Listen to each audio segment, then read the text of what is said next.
کر رہے ہیں اور ہماری نگاہیں حضرت مفتی صاحب پر مرکوز ہے۔ انشاءاللہ حضرت کا حدیث سے متعلق بہترین گفتگو ہوگی، بہترین کلام ہوگا۔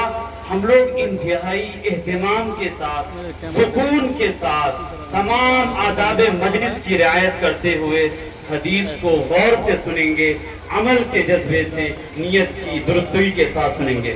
قبل اس کے کہ حضرت آغاز فرمائیں، مختصر سا تعارف پیش کیا جا رہا ہے۔ سب سے پہلے مہد کا مختصر تعارف اور حضرت کا بھی مختصر سا تعارف پیش ہو جائے تاکہ سمجھنے میں آسانی ہو۔ یہ ادارہ جس میں ہم اور آپ جمع ہیں، معہد ام المومنین میمونہ للبنات اسراہا، کیوٹی دربھنگا بہار، جس کا قیام سن 2019 میں شوال کے مہینے میں 2-4 بچیوں سے ہوا اور الحمدللہ رفتہ رفتہ اس نے غیر معمولی ترقی کی اور یہاں سے اب تک 2 حافظہ اور 6 عالمات الحمدللہ فارغ ہو چکی ہیں۔ اس ادارے کو 7واں سال چل رہا ہے۔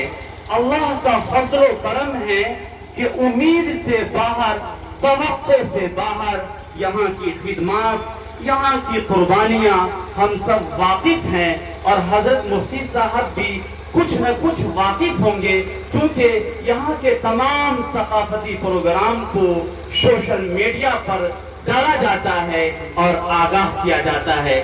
یہاں شعبہ حفظ سے لے کر دورہ حدیث شریف تک کی تعلیم کا باضابطہ نظم ہے۔ 10-11 معلمین و معلمات کی اچھی خاصی ٹیم ہے الحمدللہ، اور اس کے سرپرست حضرت مولانا فضل الرحمن صاحب ندوی حفظہ اللہ، جو ہمارے چچا ہیں، اور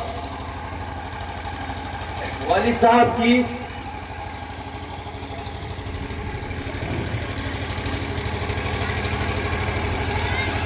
دعائیں نیم شبی کا نتیجہ ہے، اور الحمدللہ یہ ادارہ اللہ کے فضل و کرم سے چل رہا ہے، اور وسائل کی کمی ہے، جگہ کی قلت ہے، اور آپ دیکھ رہے ہیں کہ کس طرح چھپر پوش میں یہاں کی بچیاں 250 بچیاں زیر تعلیم ہیں، اندر بھی بچیاں بیٹھتی ہیں، یہاں بھی بیٹھتی ہیں، اور یہ سامنے والی 2 عمارت آپ کے سامنے ہیں۔ دعا فرمائیں اللہ تعالیٰ قبول فرمائیں۔ یا الفاظ نہیں نکل رہے ہیں کہ میں آپ سے کیا بیان کروں، بہرحال یہ مختصر سا لفظ میں نے آپ کے سامنے پیش کیا ہے، اللہ قبول فرمائے۔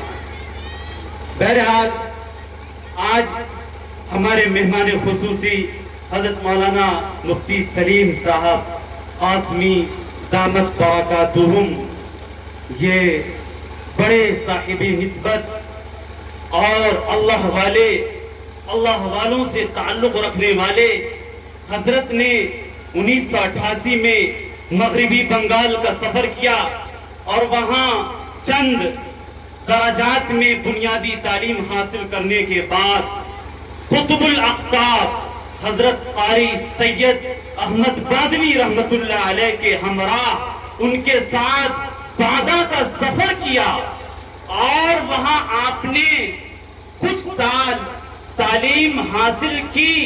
حضرت کی اجازت سے حضرت آپ کے استاذ ہیں، یہ بڑی قابل فخر بات ہے، سعادت مندی کی بات ہے۔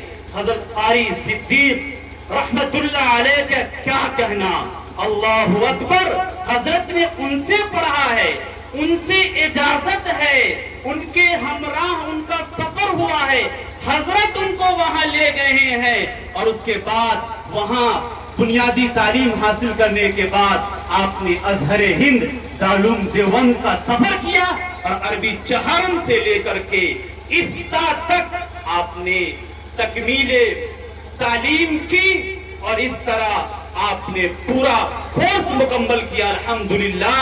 اللہ تعالیٰ نے آپ کو بے پناہ صلاحیتوں سے نوازا ہے۔ آپ فضل و کمال، ورع و تقوی، انتہائی بزرگ، خلیق، ملنسار، بہت سی صفات کے حامل ہیں، اور آپ نے جامعہ شمس العلوم شہادرہ دہلی میں بھی تقریباً 8-9 سال درس دیا ہے۔ بڑی مقبولیت تھی، درس بڑا مقبول تھا۔ حضرت مولانا احمد وسیع صاحب جو جامعہ فاطمۃ الزہرا چشمہ فیض ململ کے ناظم رہے ہیں، اللہ ان کی مغفرت فرمائے، ان کے درجات کو بلند فرمائے۔ حضرت کی نگاہ گئی اور حضرت نے مفتی صاحب سے درخواست کیا کہ اپنے علاقے کی اتنی بڑی شخصیت کیوں نہ اپنے علاقے میں تدریسی خدمات انجام دے، لہذا حضرت سے درخواست کیا اور آپ ان کی درخواست پر آئے، اور 2016 سے آپ مسلسل شیخ الحدیث کے مقام پر فائز ہیں اور افتاء کا شعبہ بھی سنبھالتے ہیں، بہت ساری ذمہ داریاں بھی ہیں۔ میں نے بالواسطہ حضرت سے کانٹیکٹ کیا، حضرت نے دعوت قبول کی۔ میں حضرت کا بے انتہا شکر گزار ہوں، میں الفاظ میں بیان نہیں کر سکتا۔ ہر وقت دعائیں نکلتی ہے، اور انشاءاللہ آئندہ بھی دعا رہے گی اور تعلقات مضبوط رہیں گے۔ اللہ تعالی حضرت کا سایہ ہم پر تا دیر قائم فرمائے، اور حضرت سے پیاسی امت کو خوب سیرابی حاصل ہو۔ ہم اخیر میں انتہائی بسط ادب و احترام حضرت سے درخواست کرتے ہیں کہ آپ جامع صحیح بخاری کا درس شروع فرمائیں اور اپنے کلمات عالیہ سے نوازیں، اور اپنی دعا سے اس مجلس کا اختتام بھی فرمائیں۔ جزاکم اللہ، بارک اللہ۔